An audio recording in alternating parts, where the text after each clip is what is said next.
el penúltimo apartado que nos queda por ver de este tema, porque luego lo único que nos queda es la tilde, los diptongos y hiatos, tiene que ver con la oración.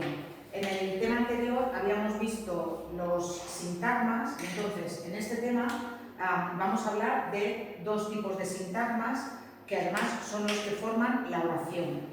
Que sería el sintagma nominal, porque el sujeto tiene que ser siempre un sintagma nominal, y el predicado, que tiene que ser siempre un sintagma verbal. Vale, ¿qué es una oración? Aquí tenéis la definición de lo que es una oración. Una oración es una secuencia de palabras que tienen que tener como mínimo un verbo en forma personal. ¿Esto qué significa? Esto significa que si yo digo, por ejemplo, buenos días no es una oración. ¿Por qué buenos días no es una oración? Porque no tiene verbo. Buenos es un adjetivo y días es un sustantivo. Por tanto, una secuencia de palabras, aunque tenga sentido completo, si no tiene un verbo, no es una oración. Para tener una oración necesitamos un verbo completo. Si yo digo, por ejemplo, quiero, yo qué sé, darte los buenos días, quiero darte los buenos días, aquí sí ya tengo una oración, porque en este caso tengo, bueno, no solamente un verbo, sino que tengo dos verbos. Y si yo digo, por ejemplo, te doy los buenos días, aquí también me encuentro con una oración, en este caso una oración simple, porque tiene un solo verbo. En este curso nos vamos a ocupar solamente de oraciones simples. En teoría en cuarto tenemos que ver la oración compuesta. Digo en teoría porque como cambia el currículum, vete a saber lo que haremos el año que viene en cuarto.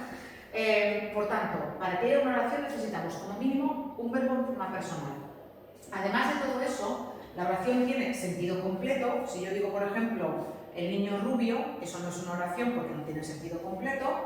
Tiene que tener independencia sintáctica, es decir, tiene que poder entenderse sin entender lo que tiene antes y lo que tiene después, y va entre puntos en la escritura. Esa es la independencia sintáctica. ¿Puedes poner un ejemplo de esta independencia sintáctica? Claro, si yo digo, por ejemplo, hoy es jueves, hace mucho viento,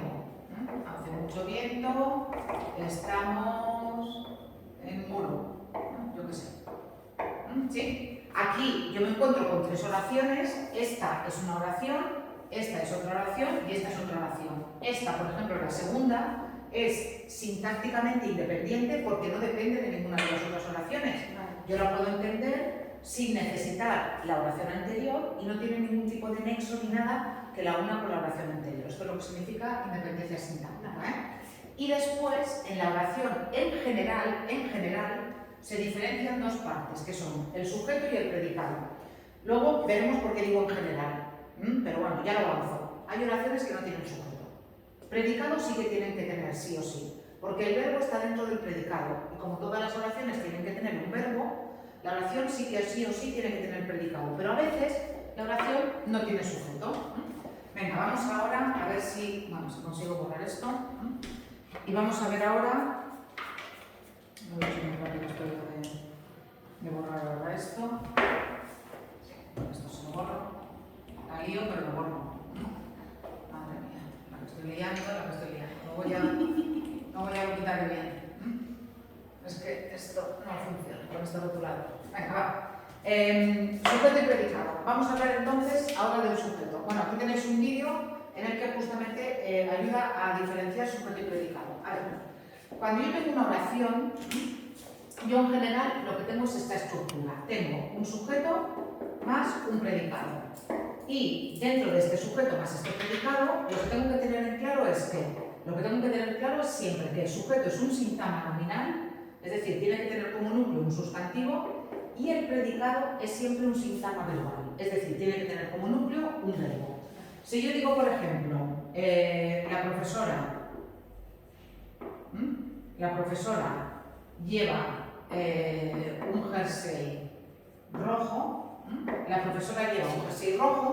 tengo una oración porque tengo un verbo en forma principal, tengo un sujeto, que en este caso es un sintagma nominal porque el núcleo es un sustantivo, por tanto el sujeto es sintagma nominal, y luego el predicado, que es lo que se dice del sujeto.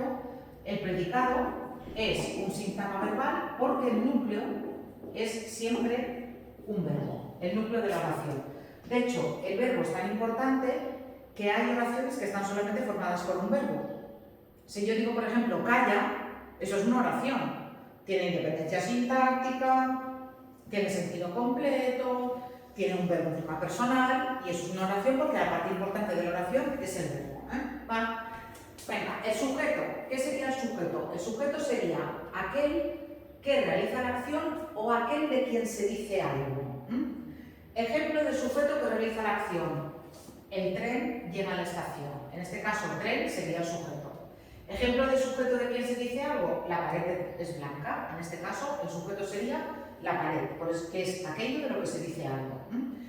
A pesar de que aquí el sujeto, en los dos casos, esté delante, hay sujetos que están detrás. El sujeto no tiene por qué estar delante en la oración.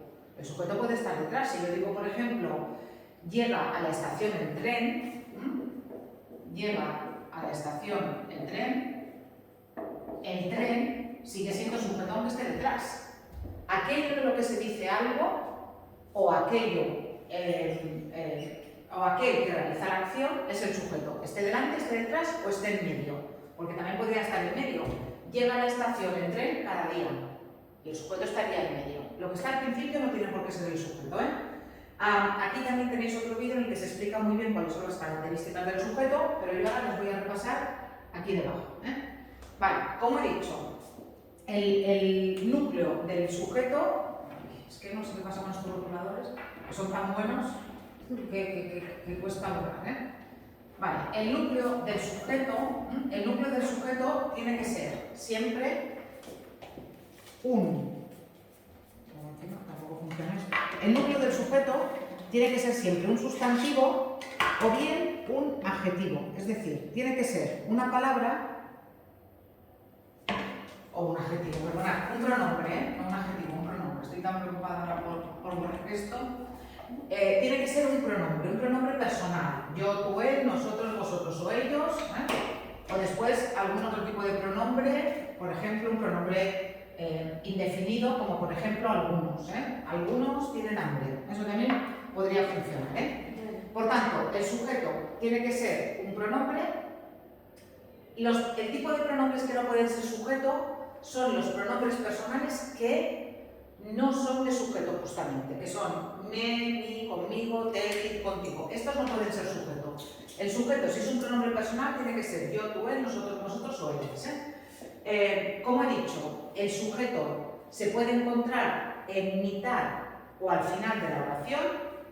Además, hay oraciones en las que no nos encontramos sujeto. ¿Por qué? Porque pueden pasar dos cosas. En primer lugar, podemos encontrarnos con oraciones que tienen sujeto elíptico u omitido.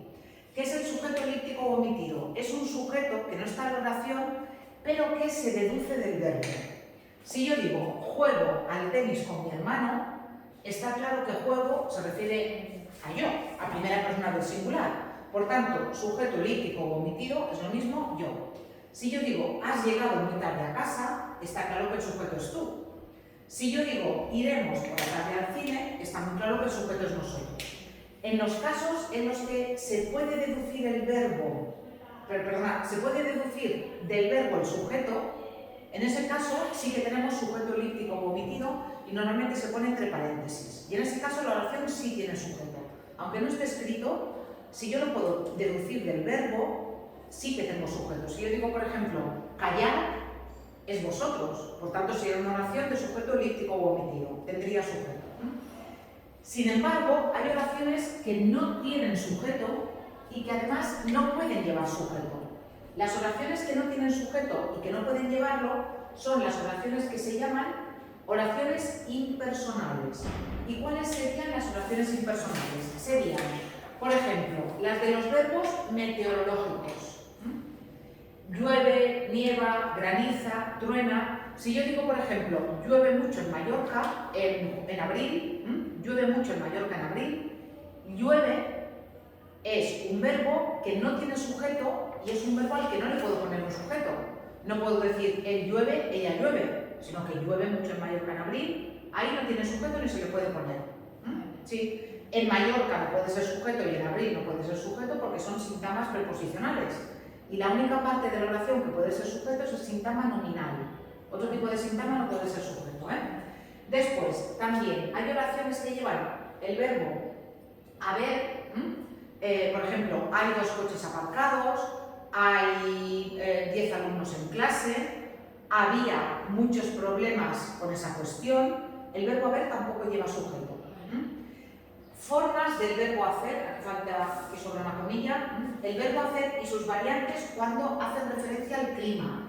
Hace frío, hace calor, hace viento, pero no cuando es que yo hago algo. Si yo hago un mosaico, evidentemente es yo, el sujeto, pero si es hace viento, el viento no es el sujeto. En todo caso sería el complemento directo, que lo veremos en el próximo tema.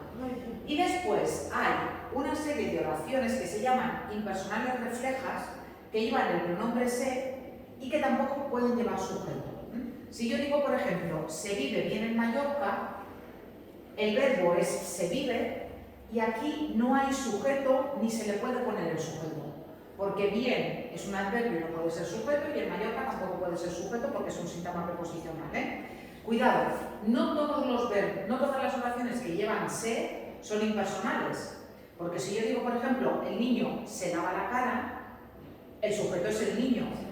Para que sea impersonal, refleja en este caso, tiene que tener este sentido de todo el mundo vive bien en Mallorca.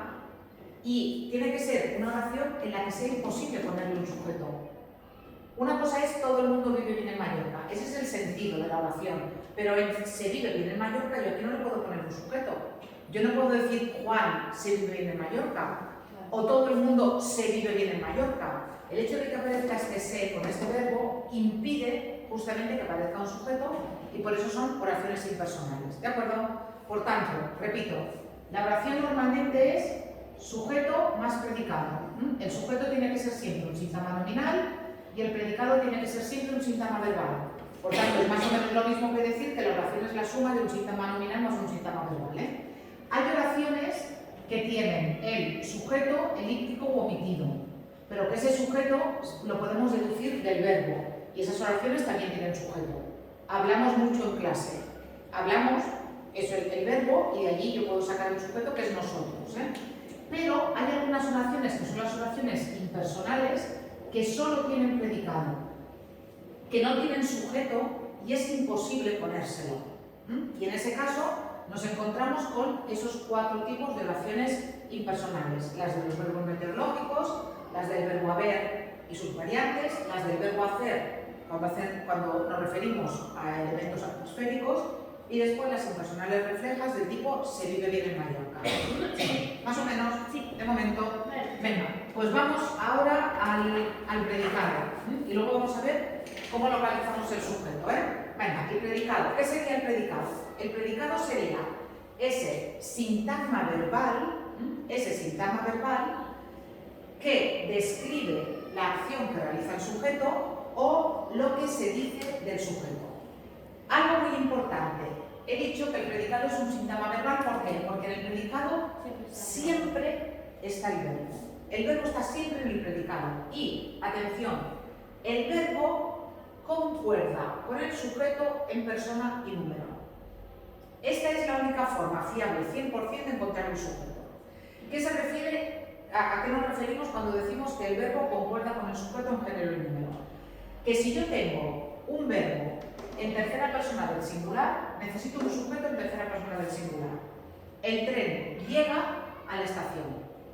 Si yo en lugar de tener el verbo en singular lo tengo en plural, llegan, ya no puedo decir el tren llega a la estación. ¿Qué diría? Los trenes llegan a la estación. El resto de la oración no tiene por qué cambiar. Pero lo que sí que me va a cambiar obligatoriamente cuando yo cambio el verbo de número es el sujeto. Esa es la forma 100% fiable de reconocer el sujeto. Por tanto, el predicado sería aquello que nos indica la acción que realiza el sujeto o lo que se dice del sujeto. Tiene que tener siempre un verbo. Cuando ponemos en plural el verbo, cambia el sujeto. Sí, ahora iremos otra vez a la prueba de la concordancia. Se llama la prueba de la concordancia. Vale. Y el núcleo del predicado, como he dicho, es siempre un verbo, porque tiene que ser siempre un sintagma verbal. El núcleo de la la oración, en realidad el núcleo de la oración es el núcleo del predicado, que es el verbo. Venga, vamos ahora a reconocer sujeto y predicado en una oración. Cuando tenemos una oración, ¿qué es el sujeto y qué es el predicado? A ver, lo primero, cuando tengo una oración, lo primero que tengo que hacer es localizar el verbo. Yo tengo una oración como el tren llega a la estación. Lo primero que tengo que pensar es cuál es el verbo. En este caso es llega. Ya tengo el verbo. Ahora, lo que tengo que hacer es, mediante el verbo, tengo que encontrar cuál es el sujeto.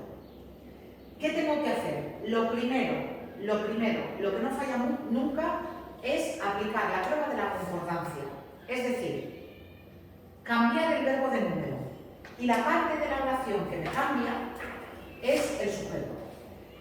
Si yo tengo una oración y tengo el tren llega a la estación, no tengo ningún problema, porque lo que está primero voy a decir que es el verbo y ya está. Pero si yo en lugar de tener eso tengo a la estación llega el tren, a lo mejor tengo la tentación de poner que el sujeto es en la estación.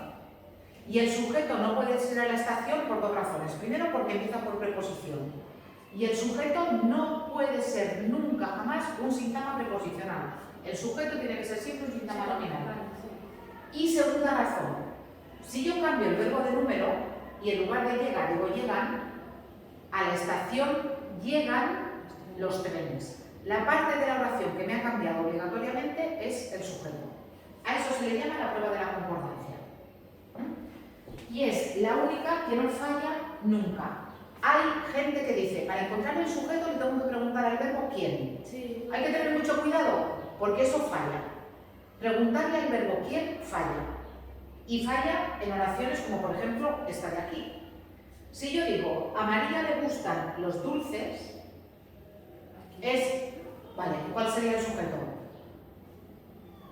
Claro, pues si le preguntas a quién es a María, María no es un sujeto. Efectivamente, a María no puede ser el sujeto por dos razones. Primera, porque empieza por preposición y el sujeto no puede empezar por preposición. Y segunda razón, tengo un verbo en plural.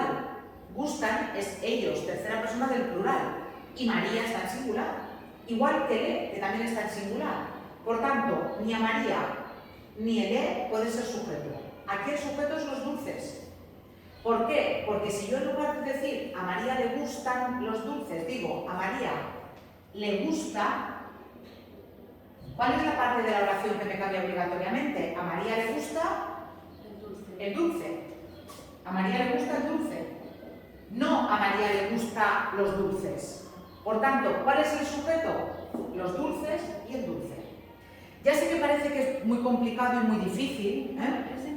Es entendible. Claro, pero es que es lo que tenéis que hacer porque, claro, a ver, cuando la oración es muy fácil,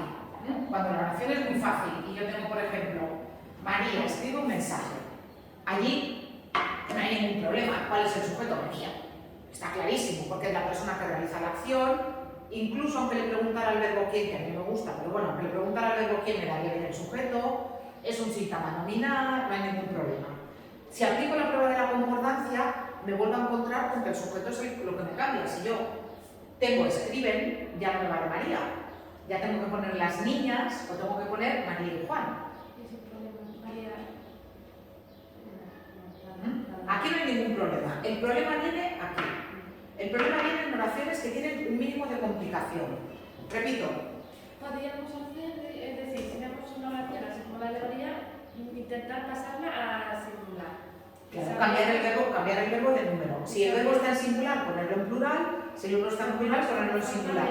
Esa es la única forma que no falla nunca. Entonces, aquí está lo de a María le gustan los dulces, a María le gustan los dulces, no lo podemos decir, a María le gusta el dulce, sí, por tanto, ¿cuál es el sujeto? El dulce. Aquí hay un vídeo en el que se explica muy bien. También esto de la prueba de la concordancia, pero, vuelvo a repetir, el sujeto tiene que ser un síntoma nominal. Por tanto, cualquier parte de la oración que empiece por una preposición no puede ser sujeto. Si yo tengo de, a, ante, bajo las preposiciones, eso no puede ser sujeto. Necesito un síntoma nominal. Y necesito un síntoma nominal que concuerde con el verbo. Si yo tengo el verbo en singular, lo pongo en plural. Si lo tengo en plural, lo pongo en singular. Y la parte de la oración que me cambia obligatoriamente es el sujeto. Este es el único método que no falla nunca, nunca, nunca jamás. Nunca jamás. Después, ¿quién? ya, pero yo te digo, pero si le preguntas a quién, te vas a encontrar con eso. Igual que si, por ejemplo, tú imagínate que tuvieras una oración del tipo, a mi hijo le quedan mal, ¿sí? Los pantalones. A mi hijo le quedan mal los pantalones. Como le preguntes al verbo quién, la has liado. Porque si le preguntas al verbo quién, te va a decir a mi hijo como sujeto. Y a mi hijo no puede ser sujeto. A mi hijo no puede ser sujeto porque es un síntoma preposicional y un síntoma preposicional no puede ser sujeto, pero además mi hijo es singular y quedan es plural. Por tanto, lo que tienes que buscar en la oración es un síntoma nominal que esté en plural. ¿Qué síntoma nominal tienes aquí que esté en plural? Los pantalones. ¿Que quieres comprobar que efectivamente es sujeto? Es tan fácil como pongo el verbo en singular. A mi hijo le queda mal el pantalón. Ya no puedes decir otra cosa, no puedes decir los pantalones en este caso. Por tanto, ¿cuál es el sujeto? Los pantalones y el pantalón. Es aplicar la prueba de la concordancia y no falla, ¿eh? Claro, en el examen de los ejercicios vais a encontraros con algunas frases que son muy fáciles. María come dulces, no hay ningún problema. Pero cuando os encontráis a María le gustan los dulces o a mi hijo le quedan mal los pantalones, tenéis que tener cuidado porque aquí es donde falláis. ¿De acuerdo? Pero no tenemos que poner preposición y cosas de esto. No. Es identificar, ¿eh? Es identificar. Y después, eso mismo. De momento, después. Hay otra forma de reconocer el sujeto. Lo que pasa es que no tiene efectividad de 100%. Así como la de pasar la oración, cambiar el verbo de número, cambiar el verbo de número, 100% de efectividad. Después hay un sistema que es pasar la oración de activa a pasiva, que esta a veces da cosas un poco raras. ¿Qué es pasar la oración de activa a pasiva? Si yo tengo la radio difundida la noticia, tengo una oración activa. ¿Por qué? Porque el sujeto realiza la acción. Una oración en pasiva es que el sujeto no realiza la acción, sino que la recibe. La noticia fue difundida por la radio. ¿Vale? Esta es una oración pasiva. Entonces, si yo quiero reconocer el sujeto, lo que puedo hacer es pasar la oración a pasiva. Y si lo que yo sospecho que es sujeto en la oración pasiva llevo la preposición por y es el que realiza la acción también en la oración pasiva, pero con la preposición por, eso sería sujeto. Claro, ¿qué ocurre? Que si yo tengo oraciones como, por ejemplo, yo qué sé, la mesa está torcida, cuando tengo oraciones con el verbo ser o con el verbo estar, no puedo hacer la transformación a pasiva. Por tanto, transformar las oraciones en pasiva no funciona siempre. Mientras que lo de poner el verbo en singular o en plural, cambiar el verbo de número, funciona siempre. ¿De acuerdo? Sí. Sí, esto es más difícil, pero esto lo tenéis que saber porque además en inglés, también en un momento dado vais a hacer pasivas en inglés. Y si no las sabéis hacer en castellano, ya en el cuarto lo vais a encontrar, ¿eh? Venga, según el tipo de predicado que tengamos, nos vamos a encontrar con las oraciones que son copulativas o atributivas, oraciones predicativas. ¿Cuáles son las oraciones copulativas? Las oraciones copulativas son muy fáciles. Son las oraciones que llevan los verbos ser, estar o parecer. Esto es lo importante. Si yo tengo una oración con el verbo ser, o con el verbo estar, o con el verbo parecer, tengo una oración copulativa. Si yo digo la mesa está sucia, eso es una oración copulativa. Si yo digo hoy es jueves, es una oración copulativa. Si yo digo la profesora parece contenta, esa es una oración copulativa. Después, cualquier oración que no lleve el verbo ser, estar o parecer es una oración predicativa. Cualquier oración que no lleve ser, estar o parecer es predicativa. Cualquier oración. María come patatas, oración predicativa. Yo qué sé, tiró la mesa por la ventana, oración predicativa. Los niños juegan en el patio, oración predicativa. Cualquier oración que no lleve el verbo ser, estar o parecer. Entonces, aquí lo único que tenéis que aprenderos es que las oraciones copulativas son las que llevan los verbos ser, estar o parecer. Las que no llevan verbos ser, estar o parecer no son copulativas, son predicativas, ¿vale? A su vez, las oraciones predicativas se dividen en transitivas e intransitivas. Esto lo entenderás mejor cuando lleguemos al tema siguiente. Las oraciones transitivas son las que tienen complemento directo y las oraciones intransitivas las que no tienen complemento directo. Si yo digo, por ejemplo, yo qué sé, María tiene dos coches, María tiene dos coches es complemento directo, porque lo puedo sustituir por los, María los tiene. Entonces, esta sería transitiva. Pero si yo digo, por ejemplo, María, yo qué sé, María corre mucho no es un complemento directo, sino que es un circunstancial de cantidad y por tanto esta oración sería intransitiva. Ahora, no te preocupes por las oraciones transitivas e intransitivas, porque cuando veamos en el tema siguiente el complemento directo volveremos a insistir en las transitivas y en las intransitivas, ¿vale? Ahora, de momento, copulativas y predicativas, ¿sí? Y ahora vienen bien explicadas, o mejor explicadas, las activas y pasivas, que te han dado miedo antes, pero no te tienen que dar miedo porque son muy fáciles, A ver si consigo evitar este lío de la pizarra sucia. Esto pasa por comprar rotuladores buenos, son tan buenos que luego van todo sucio. Venga, oraciones activas y oraciones pasivas. ¿Qué son las oraciones activas y qué son las oraciones pasivas? A ver. Bueno, aparte de que aquí hay un vídeo donde están muy bien explicadas, la diferencia de la oración activa y de la oración pasiva es la que sigue. En la oración activa, que son las que llevan el verbo en voz activa, es decir, el verbo, digamos, normal, para entendernos, el sujeto realiza la acción del verbo. Si yo digo, por ejemplo, María compra una pelota, aquí quien está realizando la acción del verbo es María, que es la que compra la pelota. Por tanto, esta sería una oración activa. En la oración activa el sujeto realiza la acción del verbo. María compra una pelota, es María la que compra la pelota. Sí. María es el sujeto y en este caso realiza la acción del verbo, que es comprar. ¿Vale?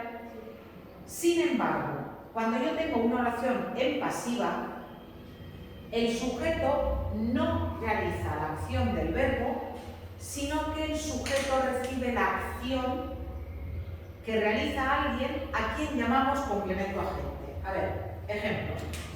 El prisionero fue llevado a las mazmorras. ¿Vale? En este caso, el prisionero no hace nada. Alguien lleva al prisionero a las mazmorras. Por tanto, esa sería una oración pasiva. A ver, otro ejemplo y ver la transformación de las dos. Si yo digo, por ejemplo, los bomberos apagaron el fuego. Apagaron el fuego. Aquí tengo una oración activa. ¿Por qué tengo una oración activa? Primero porque el verbo está normal, no está en voz pasiva, Tengo un verbo en voz activa. Cuando es normal, el verbo, digamos, es en voz activa. Después, ¿qué tengo aquí? Aquí tengo un sujeto que realiza la acción del verbo. Porque ¿quién es el que apaga el fuego? ¿Quién está realizando la acción? Los bomberos. Y el fuego sería en este caso el complemento directo. Los bomberos lo apagan. Si yo tengo la oración en pasiva, tengo que hacer la cruz esta famosa. Y empiezo por el fuego. En este caso, el fuego no hace nada, sino que el fuego recibe la acción. Muy bien. Muy bien. ¿Lo ves? Por los bomberos. Esta oración sería una oración en pasiva.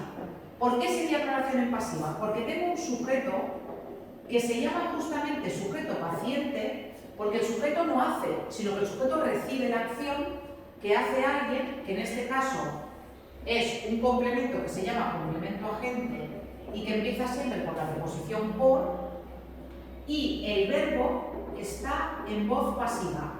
¿Qué significa que el verbo está en voz pasiva? Que lleva el verbo ser más el participio del verbo correspondiente. Y además, el verbo cambia en función del tiempo. Si en lugar de tener los bomberos apagaron, tuvieran los bomberos apagarán el fuego, aquí que tendría el fuego, no, futuro, el fuego será apagado por los bomberos. ¿Vale? Si lo tengo en presente, los bomberos apagan el fuego, tendría el verbo en presente. El fuego es apagado por los bomberos. ¿Vale? Para que la oración se pueda pasar a pasiva, necesito dos cosas. Necesito un verbo predicativo, es decir, verbo ser, estar o parecer no permite pasar la oración a pasiva, y necesito un complemento directo. Si yo no tengo una oración con complemento directo, no la puedo pasar a pasiva. Si yo tengo, por ejemplo, el tren llega a la estación es circunstancial del lugar, eso no lo puedo pasar a pasiva. No puedo decir a la estación será llegado el tren o por quién, por el guardabuja, yo qué sé. La oración para poder ser pasada a pasiva necesita un verbo que no sea ser, estar o parecer, necesito un verbo predicativo y necesito un complemento directo. Y es así como se pasan las oraciones a pasivas. En este vídeo está explicado de una forma muy clarito. Muy clarito. Vale. En este está muy bien explicado. Vale. Lo último es la pasiva refleja. Lo que pasa es que yo creo que la pasiva refleja no la voy a explicar. No va a entrar en el examen la pasiva refleja, porque es otro tipo de sé, entonces la voy a quitar. La voy a quitar porque es relativamente complicada y ya con que os quedéis con la pasiva ya me conformo.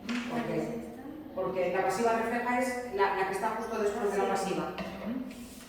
Yo creo que ya con esto ya es suficiente. Tenéis después aquí ejercicios. Tengo que mirar porque a lo mejor será alguno de pasiva refleja, pero bueno. Hay aquí después ejercicios, la actividad 7, en la que hay un cuestionario sobre sujeto y predicado. Y después aquí también, en estos ejercicios de aquí, en estos ejercicios que tenéis aquí, estos ejercicios de aquí son ejercicios con autosolución. Son ejercicios para hacer tantas veces como queráis. Entonces, si por ejemplo clicáis aquí, os sale un ejercicio, estructura del sujeto. ¿Cuál es el sujeto? Te dice no, te dice une. La campana de la catedral, ¿con qué? La campana de la catedral, yo qué sé, la campana de la catedral suena muy bien. Vale, estas son para unir sujeto y predicado, son muy fáciles. El tren, yo qué sé, llega con retraso. Entonces son diferentes ejercicios para practicar estas cuestiones. ¿Vale? No, hay ejercicio de refuerzo, pero yo recomiendo que los hagas porque los ejercicios de refuerzo ayudan mucho a entender esto. ¿Vale? Bueno, venga, y lo último que tenemos que ver hoy es la tilde en diptongos, triptongos e hiatos. ¿Sí? Esto